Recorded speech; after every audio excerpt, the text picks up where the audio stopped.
We'll go in and continue with our post-race press conference. We're now joined by Kyle Busch, driver of the number 18 M&M's Crispy Toyota, who finished fourth in tonight's AAA Texas 500. This is his ninth top 5 finish at TMS. You're now second in the chase standings with an 11-point advantage. Talk about your run and just as you hit momentum heading towards Phoenix. Yeah, it was a really good day for us. Obviously, just being able to run our own race and to perform the way we did, and I felt like it was pretty good. I wish we had a little bit faster car on the short run for sure. I think that was kind of where we lost most of our time here today, but once things kind of got single filed out a little bit, spread out, our car was kind of better on the long run. So, at least we did have some speed in our car on one side of the run where we could start to make up some ground and even maintain our position on the racetrack. But can't say enough about Adam Stevens, everyone on this M&M's Crispy team. They did a great job. Our Toyota Camry was awesome. TRD did a great job with the engines. So just look forward to Phoenix next week and look forward to just maintaining our position. If we can go out there and win, sure, we'll take it. We'd love to win. But, right now it's not a must-win situation for us like it is some other guys. So we might see some fireworks. Who knows? But all in all, couldn't be more pleased with the position we got right now. Let's go over there for questions. We'll start back there with Stan. And we'll go Nate and Bob. Stan Creekmore with RPM.com all the way in the rear. From a mental standpoint, did you kind of cheer when Jimmy Johnson was able to take the lead and that definitely hurt Keselowski and his run for the chase? Yeah, there's no denying that. Certainly, us as the 18 car cheering for the 48 helps our situation. It makes those guys that are in dire need of a win to have to work hard for it, and you can't. Sometimes you can't put yourself in that situation, and it may or may not have been his own doing last week at Martinsville, but it's unfortunate for Brad. I've been in that situation before, maybe never to that magnitude of losing a race quite like that, but I've lost plenty of them that way for sure, and even probably a couple of them to Superman. So it's frustrating, I'm sure, for Brad, but for what we got going to focus on the 18 car, it was a good thing for us today.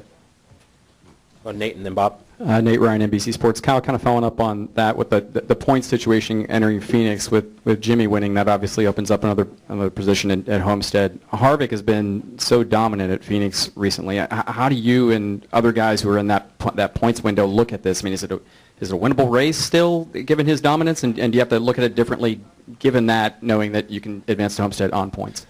I do not think it's a winnable race until Kevin Harvick gets beat, He's shown that he's certainly got the stranglehold on the Phoenix racetrack. So ever since the repave, the Joe Gibbs Racing cars, we haven't quite been the same as what we were before it, and it's kind of hurt us a little bit. But, for Harvick and what he figured out, whatever he's figured out there with RCR, he won a couple times, and then, of course, with Stewart-Haas now, he's kind of got the stranglehold on that track. So we look at the point situation and guarantee Harvick winning that race, and so then you got to figure out who you're racing after that.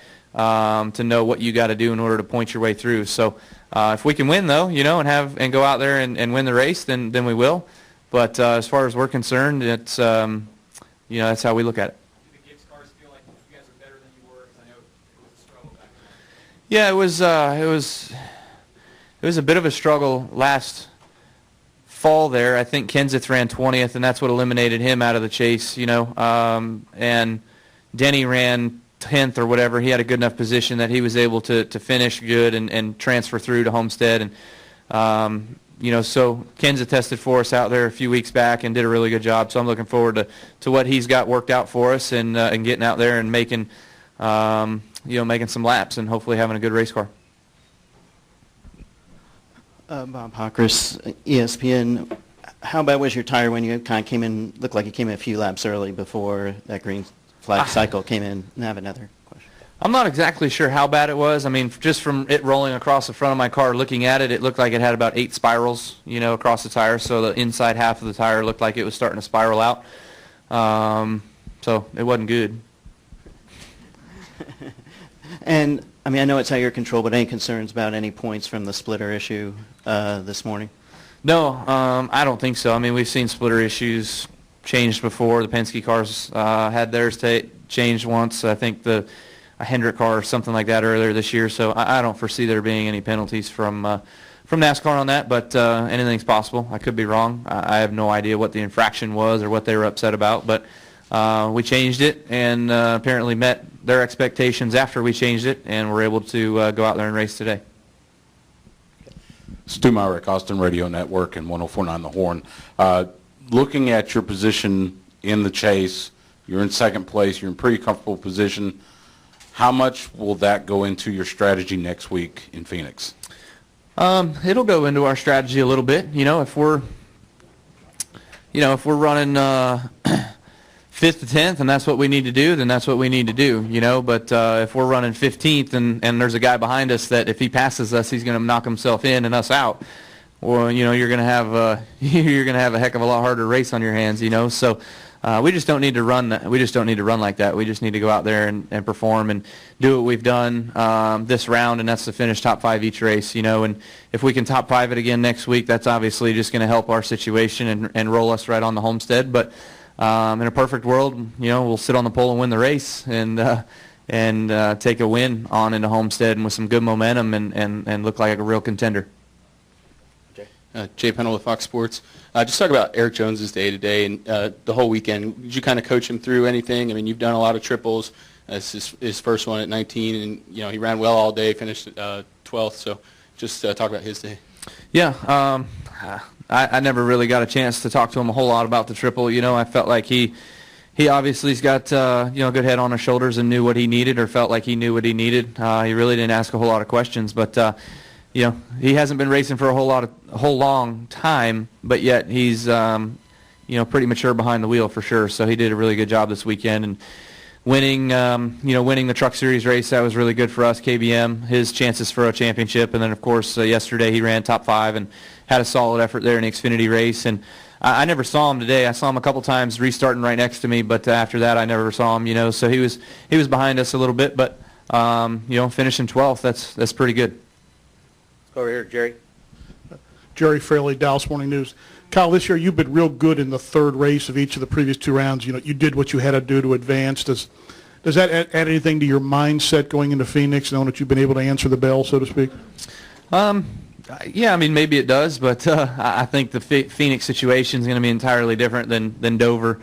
The racetrack's entirely different. Talladega, the racetrack's entirely different. So we just go out there, like I said before, we just got to do what we know how to do, and that's to run top 5. So if we unload with a good piece and have a solid day and end up there, then that's all we need to do. We'll take it. So Daniel, then we'll go Lisa, and then Joey. Daniel McFadden, NBC Sports. Kyle, we're 2 races away from the end of Jeff Gordon's career. Do you remember the first time you raced against him, and what's your favorite memory from your career of racing against him?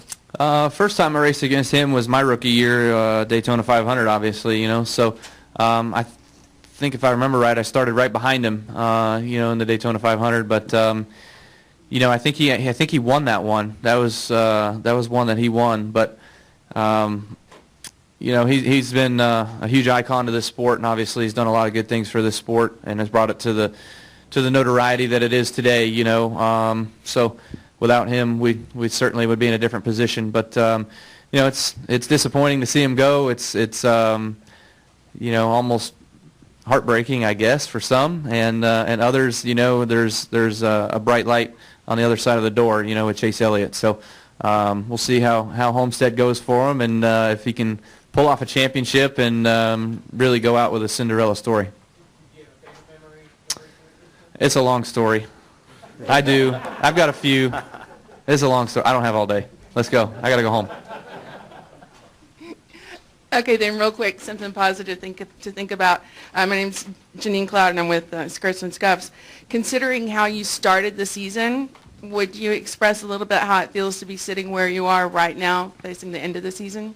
Yeah, a lot of adversity for myself in the beginning of the year, my family, my wife, and especially. But things have certainly turned on for the better, and we've been doing some really good things. Midsummer, being able to win 3 races in a row, 4 out of 5 races, that turned our season around right there, and we were able to perform and get ourselves chase eligible. And to NASCAR's rules, we did everything we needed to do, and we're in the position we're in because of that. So because of this different chase format, and we barely made it in. We're kind of the last guy in, and then we were the last guy through the first round. We were the last guy through the second round. And it doesn't matter if we're the last guy through the third round. As long as you're a guy through, you're fine, and you've got that opportunity to go race Homestead and race for a championship. So, I'm thankful for everything that has happened, although some of it was pretty bad. It certainly has put us in a good spot right now, and I couldn't be more pleased with Joe Gibbs Racing, my team, everyone, Joe, all my supporters there at the company, and, of course, Adam Stevens as well, too. I mean, the year that he had to start off with no driver, I'm sure was hard on him, but he's really pulled through, kept the team together, and everybody's really been pulling in the right direction in order to make sure that, we've had a strong fight this year, and we'll continue to do so next weekend in Homestead. That's one final question in the back. Joey Barnes, TributeRacing.com. Just to follow up with that, how gratifying is it for you, knowing what you've overcome this season, to be one race away from the championship 4?